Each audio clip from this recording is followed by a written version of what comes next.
se encontró en una venta de libros viejos a cabo en un centro comercial de Santa. ¿Qué mejor prueba de la significación de esta gestión de la Academia de Jurisprudencia y Legislación que nos convoca? A la deriva andaba el récord de los debates del liderato puertorriqueño en un momento crucial de nuestra historia de país. Ese es el descuido que intenta corregir el trabajo académico que se adelanta aquí esta noche. Recuperado el libro de 1905, el trabajo cobrará velocidad. Me place informar que ya se ha concluido con las transcripciones y andan en proceso de corrección las actas de 1907, 1908, 1909 y 1910. Anticipamos que las correspondientes a las legislaturas de 1907 y 8 vayan a imprenta en enero de 2014. La Academia hace pública su gratitud de las humanidades por su respaldo generoso a este esfuerzo. Esa colaboración con la Fundación, con otras entidades, la Cámara, la Asamblea Legislativa, es muestra de nuevas voluntades, propósitos de mejorar y dar mejor trato a los testimonios de nuestra historia jurídica, a nuestros haceres documentales, para que estén más accesibles, más presentes, para que aleccionen mejor nuestro presente y arrojen luz a nuestro futuro. La Academia se reúne hoy en esta casa por una razón adicional. En este mes de agosto de 2013 se han cumplido 2 siglos de formación bajo el régimen de la Constitución de Cádiz de nuestra primera Diputación Provincial, nuestro primer Parlamento, nuestra primera experiencia en democracia política. A ese esfuerzo, a nuestros primeros parlamentarios también les rendimos reconocimiento en este acto. A Andrés de la Rosa, electo por Aguadilla, a Gabriel Collar por Coamo, a Mateo Belvis por San Germán, a Manuel Pizarro también por San Germán, a Juan Ríos por Arecibo, a Antonio Sánchez por la capital y a Francisco Pimentel también por la capital. Porque al fin del día está todo de un mismo esfuerzo. Un esfuerzo mayor de construcción en Puerto Rico de una civilización más dispuesta al cuidado de sus instituciones. Tiene la palabra el presidente de la Cámara de Representantes, nuestro anfitrión de esta noche. Muchas gracias por acompañarnos.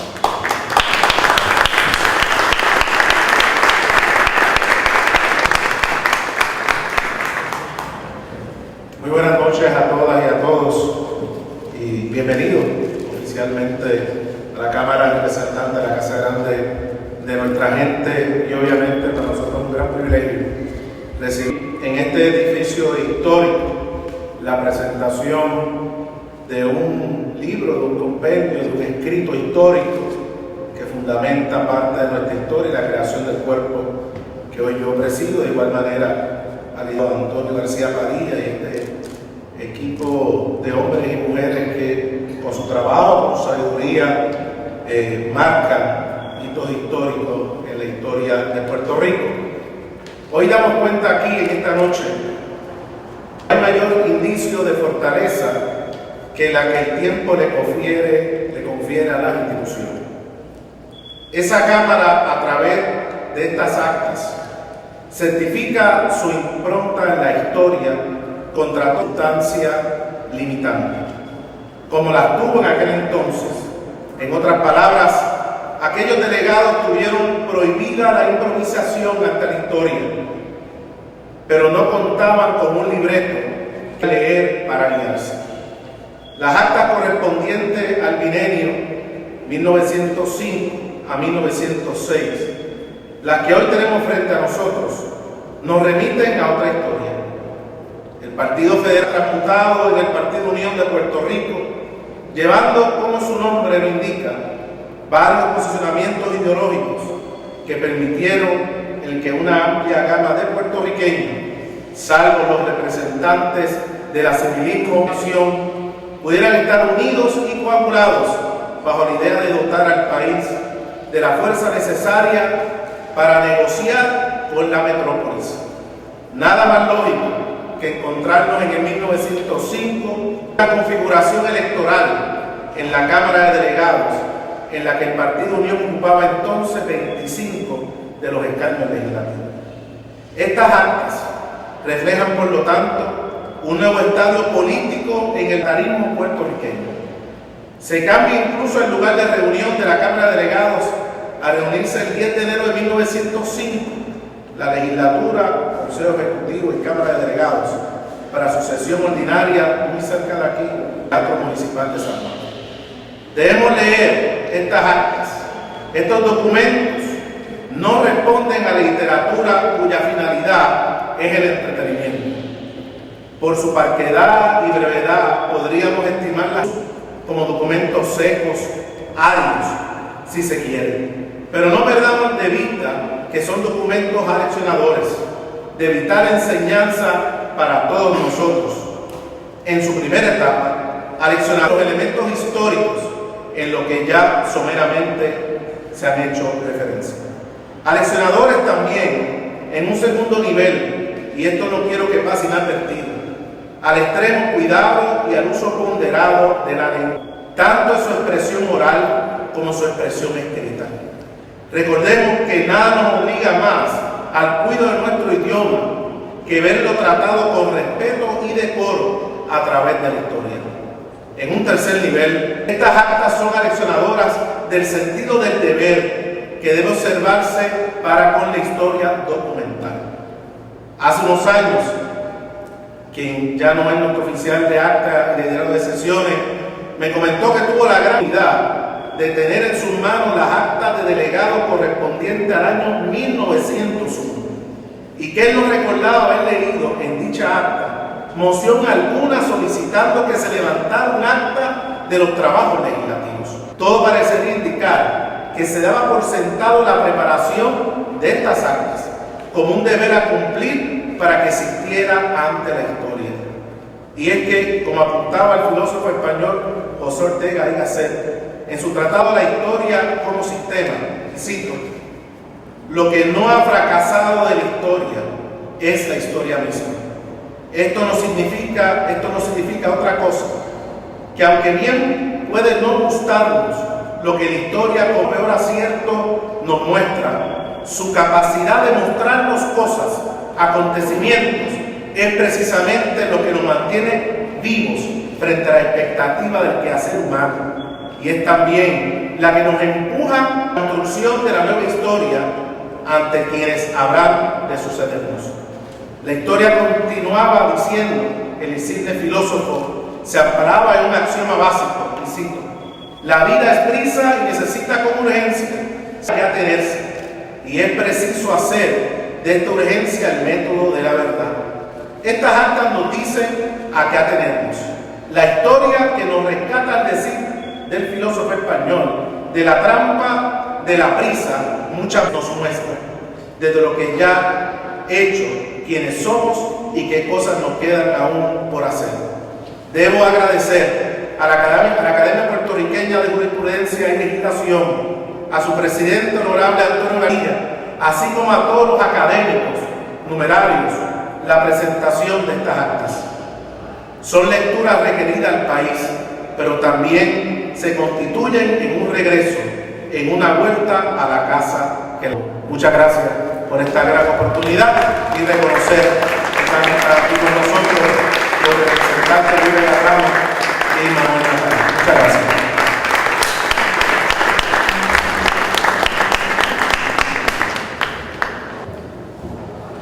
Tiene la palabra la doctora María del Carmen Baerga, catedrática de Historia del Recinto Río Piedras de la Universidad de Puerto Rico, que tiene a su cargo, por invitación nuestra, la acción de todo el verano.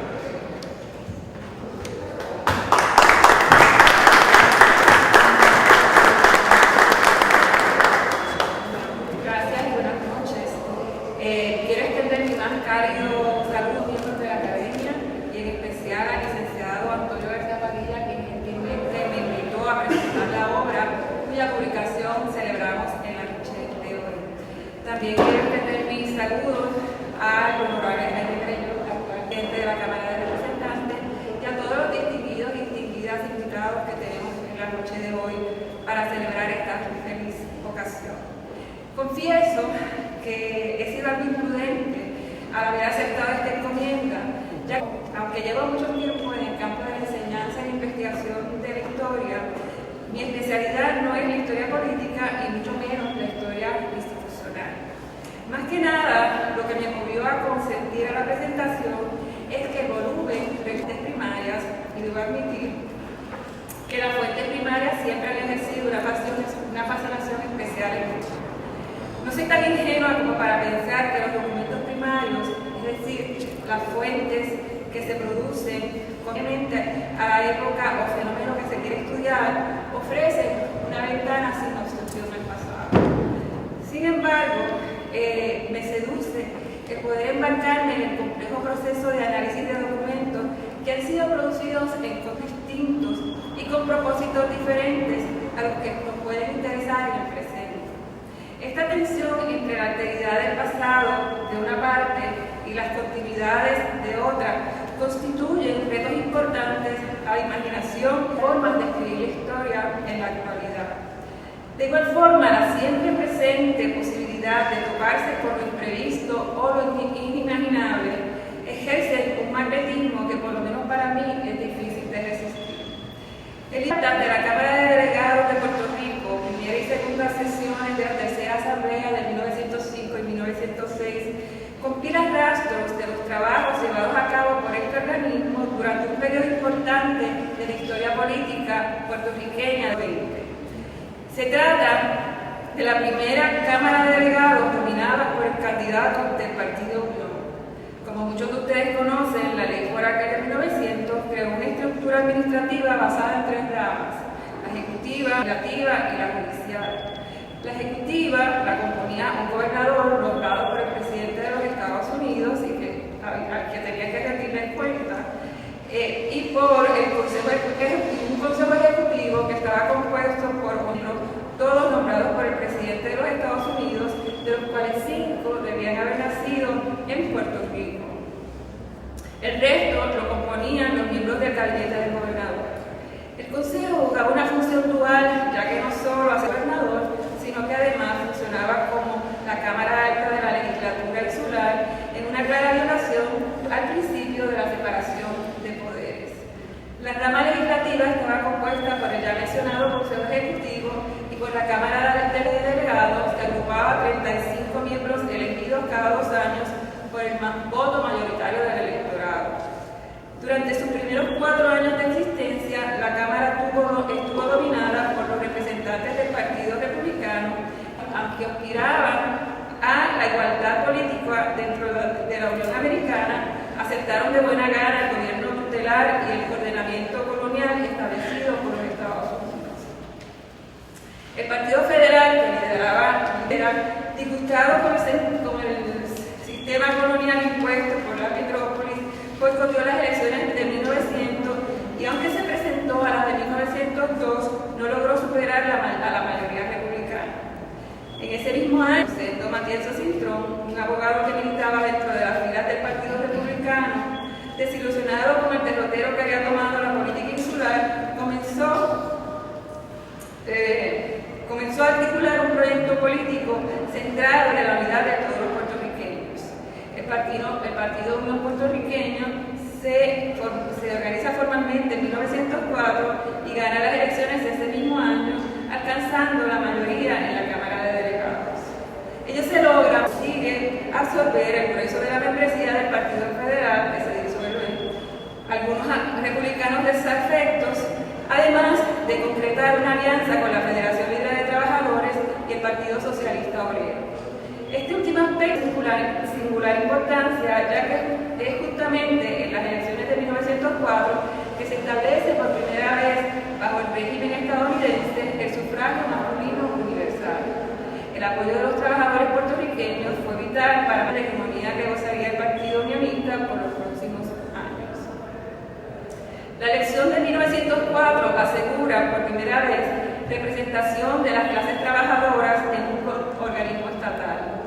De los 25 delegados, el Partido Unión logró colocar en la Cámara 6 provenían del Partido Socialista Obrero y de la Federación Libre de Trabajadores. Este hecho inédito le otorga sin duda una importancia especial a la tercera Asamblea Legislativa. A pesar de que las actas de la Cámara de Delegados recogen una dimensión importantísima de la vida política puertorriqueña, las mismas permanecieron dispersas en diversos archivos hasta que la Academia Puertorriqueña de Jurisprudencia se embarcó en el proyecto de su edición y publicación. A diferencia de las actas del Consejo Ejecutivo, las cuales fueron publicadas en su época, haciéndose disponibles para su estudio y consulta, las actas de la Cámara Nativa nunca fueron publicadas debido a la de los gobernadores de turno y del propio Consejo Ejecutivo de disponer de los fondos necesarios para ello. Desde hace algunos años, la Academia, como ya se mencionó, inició el proceso de publicación de las actas de la Cámara de Delegados. Al día de hoy se han publicado las actas de las 3 primeras cámaras y esperamos que este esfuerzo se extienda a la publicación de todas las actas de ese organismo hasta su desaparición en 1917. Interesantemente, cuando la Academia comenzó su gesta de comunicación y digitalización de las actas, se percató de que las actas de 1905 estaban extraviadas. No obstante, gracias a la intervención de coleccionistas privados, se pudieron ubicar y hoy día contamos con el volumen completo de las actas de los trabajos realizados durante 1905 y 1906. El volumen que se presenta esta noche agrupa mucho más que las actas. Incluye, además, un magnífico ensayo introductorio titulado Celosías de Casa Antigua, las actas de la Cámara de Delegados de Puerto Rico 1905 y 1906, de la autoría de la doctora Silvia Álvarez Cubelo, que supera por mucho todo lo que yo pueda decirles esta noche sobre la mencionada fuente. Este ensayo ofrece una excelente contextualización del periodo y analiza las discusiones historiográficas sobre los eventos que se suscitan a partir de la aprobación de la ley Foraker. Además, ofrece una subjugadura de las actas mediante un listado comentado de los temas que ocupan los esfuerzos de la Cámara de Delegados en esos años. Asuntos tales como las fisuras ideológicas al interior de la facción unionista, la subestimada figura de Matías Cintrón, los intentos de organizar una sociedad de ley y orden, las luchas obreras y los avatares de los pobres urbanos, los infortunios del café, el estado de la salud pública, la modernización de costumbres y la vida cotidiana, por mencionar algunos, son tratados por la autora, quien elabora agudos comentarios y ofrece valiosas pistas para investigaciones futuras. Puedo asegurarle que todos los temas que llamaron la atención durante mi lectura de las aproximadamente 1000 páginas que componen las actas están emplanados de manera magistral en el ensayo de la doctora Silvia Álvarez Cubelo. Por su naturaleza, toda acta tiende a abarcar, ya que en esencia presenta una relación de temas tratados y acuerdos tomados. Sin embargo, las actas en cuestión incluyen otros elementos que resultan tan o más jugosos que la predicación y discusión de leyes. Mensajes ofrecidos por el gobernador ante la legislatura ordinaria y la extraordinaria que se celebraron durante la tercera Asamblea Legislativa, a las comunicaciones del Consejo Ejecutivo y del gobernador que llegaban a la Cámara, a los miembros de la propia Cámara y sobre todo a las peticiones de ciudadanos particulares, municipios o cualquier entidad que solicitaba toda suerte de gracias al gobierno, expresaban su parecer sobre algún issue o simplemente ofrecían sugerencias sobre una gran diversidad de asuntos. Es decir, que en su conjunto las actas presentan una mina a explorar desde distintos ángulos y perspectivas. Aunque no hay duda de que son una fuente excelente para el estudio de la historia parlamentaria y las instituciones políticas de principios del siglo XX, también constituyen una fuente importante para proyectos de historia social, historia económica e historia cultural. La tercera Cámara de Delegados es reconocida en la historiografía local como aquella que pretendió enderezar los desmanes de los primeros 4 años del gobierno civil norteamericano. Según señala María Dolores Luque, la anterior Asamblea Republicana había facilitado la aprobación de leyes importantes que alteraron las instituciones del país para acomodarlas a las prácticas y valores de la cultura norteamericana. Por tal razón es que la tercera Cámara enfila sus cañones hacia la legislación que se promulgó durante los primeros años del gobierno civil. En esa época se aprobó un nuevo Código Penal, un Código de Enjuiciamiento Criminal y un Código Político copiados de los existentes en algunos estados de la Unión, como por ejemplo Montana y California. Además, se había promulgado una nueva ley electoral que resultaba perjudicial para la oposición, lo que explica por qué el Partido Federal se abstuvo de participar en las elecciones de 1900. La tercera Cámara atiende todos estos asuntos, esto es limitado. Mucha de su legislación no logra el consenso del Consejo Ejecutivo y luego de arduas discusiones era enviada a comités o simplemente pasaba a dormir el sueño de los justos. Presentan numerosas comunicaciones del Comité Ejecutivo en la cual informan la composición indefinida de la discusión de varias de sus medidas. Alguna de la legislación de la Cámara en este periodo llegó a recibir la aprobación del Consejo Ejecutivo, pero ello ocurre luego de muchas enmiendas y negociaciones. Futuros investigadores e investigadoras podrían leer las actas en diálogo con las actas del Consejo Ejecutivo y con otras fuentes para identificar acuerdos y desacuerdos y así poder elaborar representaciones más matizadas de la política de la época. Curiosamente, si le echamos una mirada superficial a las actas, parecería que existía un consenso en las acciones políticas en torno a muchos de los asuntos, sobre todo aquellos que se identifican con la modernidad. Si comparamos las peticiones de los ciudadanos y ciudadanas particulares con los mensajes del gobernador y la legislación promovida, resulta que coincidían en torno a la deseabilidad de transformar el país siguiendo el modelo estadounidense. Nación que en ese momento representaba la encarnación máxima de la modernidad. Dentro de este esquema, la educación es uno de los ejes principales de esa transformación. Sorprende el número de ciudadanos, hombres y mujeres, que solicita a la Cámara que se les envíe a estudiar a los Estados Unidos. Igualmente, abundan las peticiones de becas para perseguir estudios normales. La propia Cámara introduce proyectos para promover la enseñanza superior y secundaria. Todas estas maniobras evidencian un interés particular entre ciertos grupos de la sociedad local por ejercer oportunidades de educación. Esto contrasta con el interés evidente del Ejecutivo, que aunque igualmente interesado en la educación, manifiesta un propósito diferente. Su meta era extender la influencia de la escuela elemental, sobre todo en las rurales.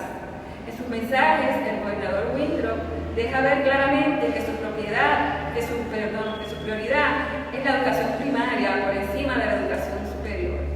Esto lo hace explícito en su mensaje a la legislatura del año 1906, cuando expresa, y cito, en el presente, por lo menos, debemos dedicar nuestras energías a promover de instrucción elemental para un número mayor de distritos rurales, en preferencia a los estudios superiores en las pequeñas en las ciudades. Cierro la cita. Es decir, que mientras que las élites criollas deseaban reproducir y acrecentar su capital social y político mediante la educación superior de los sectores medios y altos del país, el gobierno colonial privilegiaba la expansión de la educación elemental para entenderlo a todos los niños y niñas país. La historiografía local ha interpretado este marcado interés por la educación primaria como una pieza fundamental en la agenda americanizadora del gobierno colonial. La escuela, según estas explicaciones, pretendía la asimilación total de todos los niños y niñas a la cultura estadounidense, a la vez que los adiestraba para que se incorporaran en la colonial como trabajadores y trabajadoras manuales. Contribuciones recientes, como el libro de Sociedad Moral, cuestiona la hegemonía del proyecto de asimilación cultural y demuestra cómo los maestros y maestras negociaron la retórica de americanización del Estado.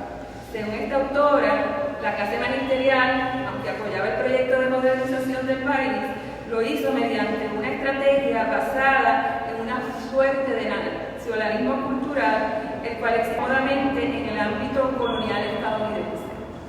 Larry Thompson, de otra parte,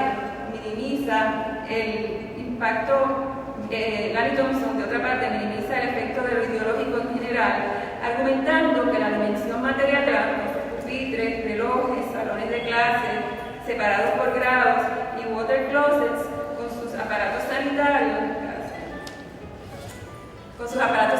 entre otras cosas, sirvió para la creación de sujetos colonializados, más allá de las ideologías particulares, ya fuesen estas americanizadoras o nacionalistas.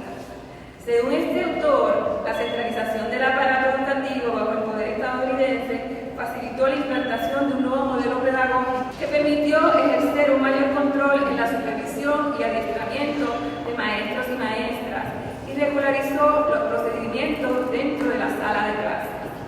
La estandarización del proceso educativo tuvo como efecto la normalización de los cuerpos, no de los estudiantes, sino además de los maestros y maestras. Así, la escuela funcionó como un eje fundamental del proyecto modernizador estadounidense, más allá de las ideologías de distintas facciones políticas. Este argumento aparenta hallar fundamento en las expresiones del Ejecutivo en los mensajes a la tercera Asamblea Legislativa. Al referirse al estado de la educación del país, el gobernador no menciona asuntos relacionados al idioma o al estadounidense. Su énfasis, como se mencionó anteriormente, era la expansión de la escuela secundaria, sobre todo en las áreas rurales. No obstante, en su mensaje de enero de 1906 añade un elemento importante. Me refiero a la aspiración de transformar los cuerpos de la niñez puertorriqueña mediante la ejercitación. Sobre esto expresa, y cito, me tomo la libertad de llamar vuestra atención a las ventajas de establecer parques de recreacionales mayores donde los niños y niñas puedan hacer ejercicio al aire libre y se inspiren en aquellos hábitos de disciplina y compostura tan importantes en el contacto subsiguiente que habrán de tener en el mundo. Para que Puerto Rico pasara a tener un espacio en el concurso de las naciones civilizadas, debía transformarse mediante la normalización y la disciplina de los cuerpos de los colonizados. Futuras investigaciones habrán de ver hasta qué punto coincidían o divergían los distintos sectores políticos del país sobre este asunto, independientemente de sus ideologías políticas, siendo pensar que la balanza se inclinaría a favor de la convergencia. Curiosamente, entre todas las preocupaciones de carácter moderno que se ventilan en las actas, hay una que llama la atención y que se aparta, por lo menos a primera vista, del afán de modernidad, si es que me permiten usar la expresión de Álvarez Forqué. Me refiero a las discusiones que tienen que ver con las peleas de gallo. De interés particular resultan las múltiples peticiones de vecinos de distintos pueblos de la isla solicitando que se restituyera su legalidad. Asimismo, en la sesión de 1905, el delegado republicano Tomás Carrión Maduro introdujo una medida para enmendar la ley de 1902 que impedía la crueldad hacia los animales, la cual ilegalizaba este pasatiempo. La medida pasa a una comisión, la cual aconseja que se apruebe sin enmiendas, aduciendo que las riñas de gallos eran una costumbre que databa de muchos años y que a pesar de su prohibición seguiría practicándose. Añade el informe de la comisión que las peleas de gallo constituían una actividad económica beneficiosa y que debidamente reglamentada evitaría la crueldad entre gallos. Y y esto es una cita directa. Después de todo, de lo que se trataba era de una diversión inocente de los campesinos puertorriqueños. Interesantemente, su compañero de partido, Pedro Juan Bezosa, califica la medida de Carrión de inmoral, lo que desata una apasionada defensa de este último. El proponente rechaza el comentario señalando que en países tan civilizados como España se practicaba el deporte de los toros y que en Estados Unidos hombres y mujeres disfrutaban del boxeo. Para Carrión, esta actividad estaba más inmoral que las peleas de gallos y según él constituían un acto salvaje. En otras palabras, el campesino puertorriqueño que jugaba a los gallos era más civilizado que el estadounidense común aficionado al boxeo. Al llevar la medida a votación, esta es derrotada por el escaso margen de un voto. Los amantes de los gallos tendrían que esperar hasta 1933, cuando finalmente se convierte en una actividad legal regulada por el Estado. A primera vez, debemos decir que lo que se estaba tomando lugar aquí era un choque entre los que defendían la cultura puertorriqueña y los que apoyaban la cultura estadounidense. No obstante, un examen más ponderado de la fuente no apoya esta interpretación. La medida radica un republicano y quien lo debate en la sesión es otro republicano. Al examinar la forma en que se emite el voto, se evidencia que tanto la delegación unionista como la republicana estaba dividida en cuanto a la encuesta. El único grupo que presenta cierto consenso en cuanto a la medida es la delegación socialista, en la cual de sus 6 miembros, 5 votan a favor de la legalidad de los gallos, de la pelea de gallos. Indiscutiblemente, hay que incluir los elementos que deben ser tomados en cuenta a la hora de analizar este episodio. Astrid Cubano, en su trabajo sobre la configuración de partidos políticos de masa a finales del siglo XIX, señala la centralidad de los rituales masculinos a la hora de construir alianzas entre miembros de distintas clases sociales. Prácticas culturales como el juego de naipes, beber ron y las peleas de gallo, entre otras, eran compartidas igualmente por hombres ricos y pobres. Estas eran actividades que promovían lazos de simpatía y admiración mutua entre sus practicantes, sin borrar las divisiones sociales ni retar las relaciones de poder existentes. Así, constituía un espacio social productivo para forjar consensos y cimentar posibles alianzas que podían tener un potencial político. En este sentido, me aventuro a plantear que más que tratarse de un conflicto entre defensores y detractores de la cultura puertorriqueña, los debates en cuanto a la legalidad de gallos tenían que ver con modelos distintos de masculinidad y de cómo ejercer la ciudadanía en un mundo moderno. Los ejemplos que traigo esta noche tienen como propósito ilustrar el potencial de las actas para la investigación histórica. Los estudios de las actuaciones de la Cámara de Delegados han sido mayormente enfocados en temas relacionados con la política estadounidense hacia Puerto Rico y con la forma en que los partidos políticos locales se alinean con respecto a esta. Lo que pretendo es invitarlos a abrir el abanico de posibilidades para leer estas fuentes desde perspectivas frescas y ángulos distintos. Un último asunto que quisiera mencionar tiene que ver con la deseabilidad y los volúmenes próximos incluyan un índice, porque esto facilitaría en gran medida el trabajo de los investigadores y las investigadoras, que en lugar de leer las 1000 páginas que constituye el volumen, pueden dirigirse a aquellos temas que les son de interés. Felicito a la Academia Puertorriqueña de Jurisprudencia y Legislatura por esta iniciativa y a la Fundación Puertorriqueña de las Humanidades y al National Endowment for the Humanities por haberla apoyado. Muchas gracias y buenas noches.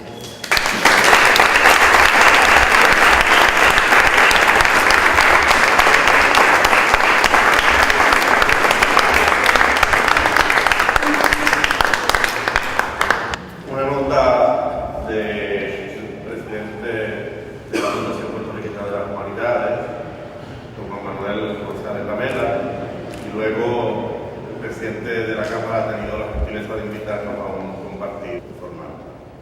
Adelante.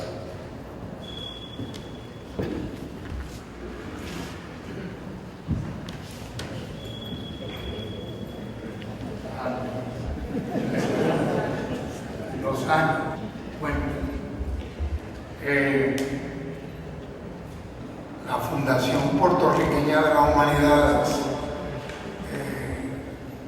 tiene el gran honor de haber ayudado económicamente a este proyecto que cumple a la vez con los objetivos de esta institución de dar a conocer nuestra historia y nuestra cultura. Viene haciendo esto desde 1977 con su primer director ejecutivo, Arturo Morales Carrión, y este servidor como el segundo. En estos momentos tenemos el sequestration del Congreso, donde la Cámara de Representantes ha recomendado en su primer informe de presupuesto un corte de un 49% del presupuesto para el Endowment for the Arts y el Endowment for the Humanities.